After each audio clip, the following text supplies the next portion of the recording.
આજે આપણી પાસે ગેસ્ટ આવ્યા છે ગુજરાતથી.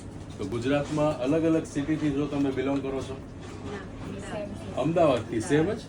હા, ઓકે ઓકે. મને તો લાગ્યું તમે રાજકોટથી છો, મને કીધું. ના, બેસિકલી રાજકોટથી છીએ, પણ સાસરી આવ્યા છે.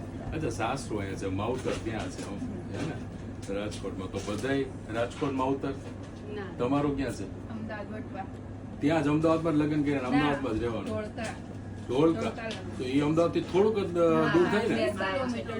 સમજાઈ ગયું. તમને કોણે રેકમેન્ડ કર્યો અહીંયા આપણી શોપ?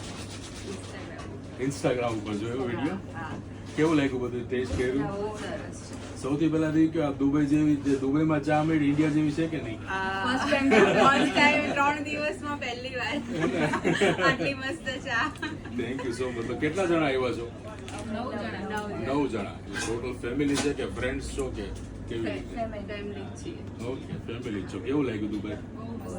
બીજાને રેકમેન્ડ કરશો દુબઈ જવા જેવું છે? સમજો, રમઝાનમાં પહેલા બધું સ્ટ્રિક્ટ હતું, તમે આવી રીતે પી બી ન શકો, ખાઈ બી ન શકો.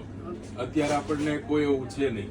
રેસ્ટોરન્ટમાં બી તમે બેસીને ખાઈ શકો, પી શકો. એટલે રમઝાનમાં તમે આવી શકો. અને ક્લાઇમેટ જો કેવું મસ્ત છે. બધા અમને કહેતા હતા કે બહુ જ ગરમી લાગશે, પણ અહીંયા તો ઉપરથી ઇન્ડિયાથી બી સારું લાગે છે અત્યારે તો. ઇન્ડિયામાં તો આનાથી બી વધારે ગરમી છે અત્યારે. ચલો, thank you so much for coming. Thank you.